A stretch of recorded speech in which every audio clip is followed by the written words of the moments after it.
I find that feedback is more doable in an online environment. I use Canvas currently to provide feedback for my students in their projects and assignments. One thing that I learned a few years ago is when I was starting a new class, fashion, I wasn't planning on using Canvas. I was using it in my other classes and was used to using it that way, but I thought it would be too overwhelming to trying to get all the content that I needed to put onto Canvas to be able to use it effectively.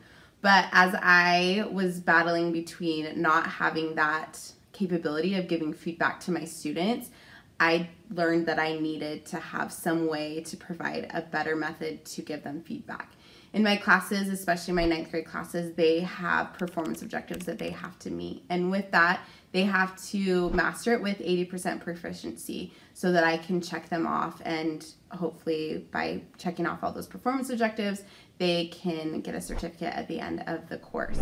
So with that, students sometimes have to redo assignments over and over until they get that proficiency.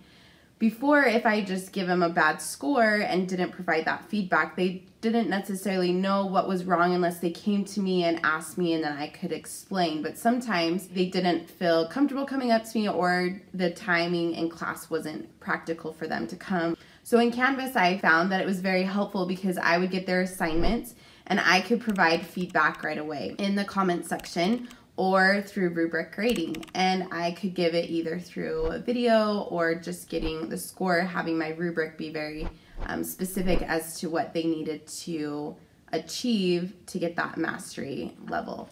So that is where I switched, because I found that it was so much valuable, because if I wrote down some instructions for them or on and said, hey, this is what you need to do, sometimes I'd forget to know what I needed to do, and it was more like I'd have to regrade that assignment over and over again, and it would take extra time. But in Canvas, it creates that record of student submission and what I gave them and what feedback I gave them, and so it was easier to go back and adjust.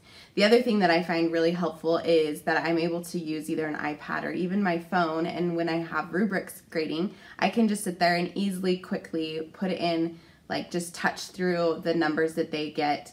And so it helps my grading go a lot faster when I'm having to grade 100 projects in a quick amount of time.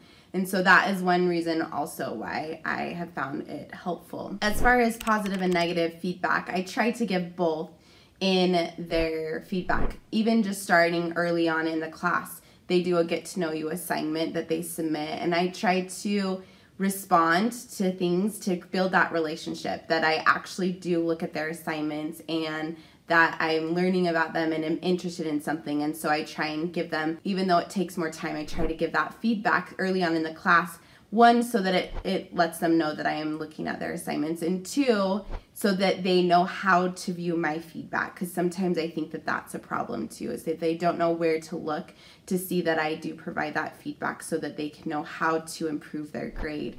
And so by creating that assignment and then having them take the time to go look at that feedback that I gave for that first initial assignment, then they know how to do it for the rest of the semester. Another feature that I like is that I can do video feedbacks, either directly in Canvas, or I've also done it on Loom, and then I just email the student depending on what the situation is. That way I'm able to give specific feedback that I can demonstrate, maybe a skill that they didn't know how to access when completing the assignment, so that they have the resources they need to complete that and be successful.